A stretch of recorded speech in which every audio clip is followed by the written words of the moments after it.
Hey everyone, Gio here from Apocalypse Movies, here to give my thoughts on Blade Runner. This is a part of our movie watching challenge, and yes, I know this video is coming a week late. I apologize. I will try better next time. Nevertheless, let me give my thoughts on Ridley Scott's cult classic sci-fi epic Blade Runner starring Harrison Ford. I'll start by saying this. I am glad that I watched Blade Runner 2049 first. I know that might sound weird, but back in 2014 or 15, I tried to watch Blade Runner and I just couldn't get into it. And I had a hard time following the story, what it was all about. The story moved a little bit too slow for me, so I just stopped. But here I am in 2021, about 5, 6, 7 years later, having seen Denis Villeneuve's Blade Runner 2049, having gotten some context, even though it was in the reverse, because Blade Runner 2049 follows Blade Runner, but I found myself more engaged in the story this time around. I saw Harrison Ford as Rick Decker, and I was like, oh, okay, yeah, all right, let's follow this character. And I was just, for whatever reason, more open to the story, more open to the world.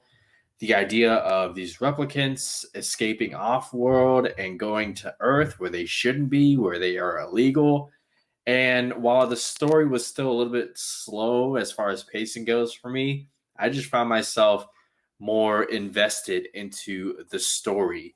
And I could see why Blade Runner remains a highlight for sci-fi fans, as far as like the movies that are like talked about, the movies that are withstand the test of time. Yeah, sure. The effects, they aren't exactly up to date. I mean, this movie's over 30 years old, but nevertheless, anytime Harrison Ford was on screen as Rick Decker, I was hooked onto it. Anytime we got more about the replicants and just, we didn't really get to see just how powerful they are. I mean, yeah, we got little bits here and there, but I was waiting for the big baddie, if you could even call the replicants bad guys. They just, I don't know. I got the sense that they wanted a fair shake in this world, and then they find out that they are dead after 4 years, and I was just like, wow, a little bit of vulnerability. But the guy who plays the main bad guy, Roy, Rudiger Hauer, he was in Batman Begins. He was the didn't you get the memo guy in Christopher Nolan's Batman Begins. I thought he gave a great performance. Edward James Olmos. When I saw him in 2049, I was like, oh, I want to see what he is. And in this movie, he plays Golf. I think the name is Gaff. Excuse me, Gaff. And just a thorn in Rick Decker's side.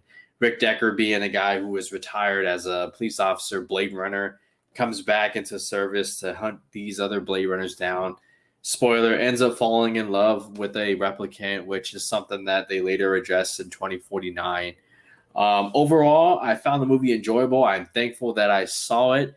Jake, thank you. I love Blade Runner 2049. Denis Villeneuve did a fantastic job. Ridley Scott, for a movie that I'm catching over 30 years later, good job. Good job, Ridley. And I don't know, in a weird way, this kind of makes me even more excited for Dune. I don't know.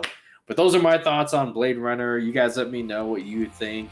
When's the last time you saw the movie? Let me know your thoughts down below. This is Gio from Apocalypse Movies, part of the movie watching challenge.